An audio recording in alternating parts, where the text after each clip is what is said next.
You son of a bitch. Whoa. Son of a bitch. Hey, listen, I don't want to say it because, there is a all-out onslaught against me right now for simply linking one terrible thing from a school with the most terrible thing from the school to a friend in a reply tweet, talking to a friend. Yes. Right. And I do apologize if some people took that in a different way and then spun it in their own narrative to offend a bunch of other people and then kind of did that whole thing. I was simply talking to my friend. But does it feel like Michigan State alum are trying to silence some media whenever they acknowledge that Larry Nassar, one of the most horrible humans ever of all time? Yeah. He was at Michigan State 14 years. Long time. So that's not really a part of the story. They kind of created, empowered, and so if that's going to get us canceled, when we get...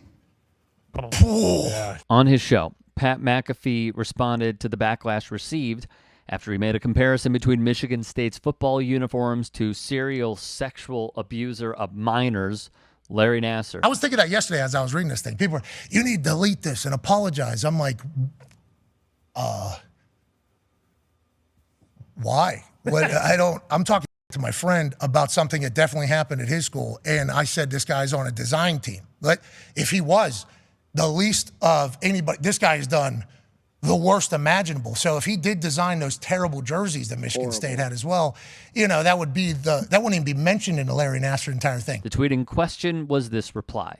McAfee, commenting on Sparty's uniforms, wrote on Twitter, I think Nassar was in on the design team, actually, which led to this. We believe Larry Nassar, terrible human. Sure. Worst human. Disgusting human. I would like to say this show covered that more than probably anybody. Pretty extensively. More than anybody about how bad of a guy he is. I think definitely more than anybody did. More than anybody. More than the journalists on the ground, the reporters in the courtroom, the anchors, the team and athlete A. I think the show is entertaining, but come on. So there's a lot of people that go, oh, you think this guy's not? It's like, well, no. What I'm saying is, terrible guy. Also, Foxy School. Yes. Right. So I am. And now, was. by the way, for those that are new to the program, any time Michigan State gets brought up. Anytime. I mean, that's probably, when I send that tweet, I'm not even, that was a team. I thought that was super, no, I didn't think it was going to cause anything. The reaction was what you'd expect. When one user tweeted he may want to delete it, McAfee doubled down with a GIF that read, for what? For what? The usual defense of, I'm sorry if you were offended by what I did was on full display on McAfee's platform. Defector would note he is trying to make the case that he was both joking around with his buddy online, but also doing the important work of making sure Nassar's crimes are not buried or forgotten.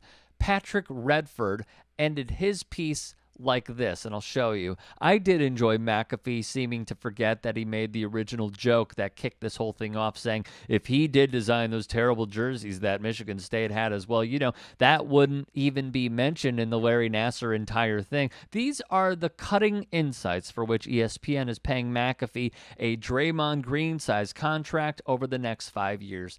MLive's Brandon Champion would put in his column as well. McAfee even delivered a monologue at the 2023 ESPYs, launching disses toward former ESPN personality Skip Bayless and his controversial tweet in the wake of Damar Hamlin's on-field collapse in January. How ironic. Another thing, I have seen him rant about canceling.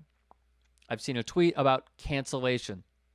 Pat, no one's canceling you. I also don't believe in using that word at all at this point. I feel like it's just a right-wing bullhorn to try and get people to say, I'm under attack, please protect me, when really it's all fugazi. It's nothing. There is no cancel culture. It doesn't exist. If it did, we wouldn't hear from Howard Cosell. We wouldn't hear from Donald Trump. We wouldn't hear, who, by the way, tried to cancel Macy's, Target, Starbucks, list goes on. Goodyear tires. If cancel culture existed, we would not hear from you. If cancel culture existed, ESPN would pull the deal and YouTube would demonetize you. It doesn't exist. There is a culture of saying something really bad and people having a reaction to the bad, and then that person saying, my bad, and then everyone literally just moving on because there's so much content that floods our minds and tries to grab our attention every single day. There is no such thing as cancel culture. There is a consequences to your actions culture, but it's just so abysmal and like low-hanging fruit at this point to call it cancel culture. Like, honestly, it is profoundly stupid to say something like that.